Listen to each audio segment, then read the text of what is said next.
नमस्कार. प्रतिसाद न्यूजमध्ये सहर्ष स्वागत. झेंडूच्या फुलांची 14 एकरात रेकॉर्ड ब्रेक तोड.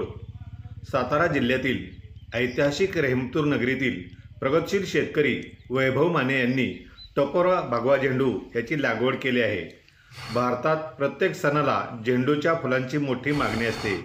फुलांचा व्यवसाय केला आणि आर्थिक नुकसान झाले बोलणारे खूप असतात, पण झेंडूच्या फुलांची लागवड, संगोपन आणि फुलांच्या मार्केटचा परिपूर्ण अभ्यास केल्यास शेतकरी दिवसाला 1 लाखाचे उत्पादन घेऊ शकतो. याचे जिवंत उदाहरण म्हणजे रेहमतूरचे सुपुत्र प्रगतशील शेतकरी वैभव माने. नमस्कार, मी वैभव माने, रेहमतपूर. सध्या जो मी ज्या क्षेत्रात आहे इथं मी फुलाची लागण केलेली आहे. सर्वसाधारण मी 3 महिन्यापूर्वी लागण केले आहे. क्षेत्र माझं जवळजवळ 14 एकर आहे. सध्याची परिस्थिती, पाण्याची अवस्था, अशा सगळ्या गोष्टींचा विचार करून मी ह्या वर्षी फुलशेती निवडण्याचा निर्णय घेतला. दरवर्षी आपण करतोच, पण एवढ्या प्रमाणात करत नाही. ह्या वर्षी आपण मागच्या वर्षी काढलेल्या आल्यामुळं रानं थोडेसे रिकामी होते आणि मार्केटच्या परिस्थितीचा असा विचार केला की आपल्याला पाण्याच्या अडचणीमुळं रेट राहू शकतो आणि त्या पद्धतीने आपण नियोजन करून आता फुले लावलेले आहेत आणि गेले 15 दिवस झाले हे बाग चालूसुद्धा झाले आहेत.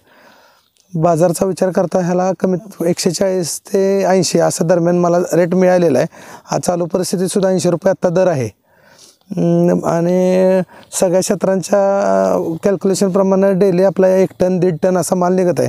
जसजसे दिवस वाढतील तसा माल वाढणार. 2 महिन्यापर्यंत अजून माल चालाय काय हरकत नाही.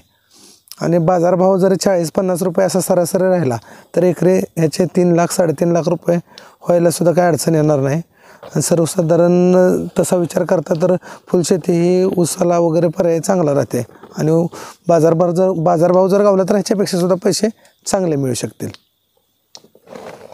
चालू परिस्थितीचा विचार करता 1 टन 1.5 टन जरी माल निघाला आणि तसा निघतोय आता 1.5 टन माल निघाला आणि 70-80 रुपये दर मिळाला तरी 1 लाख रुपये 80,000 90,000 अशा पट्ट्या येतात.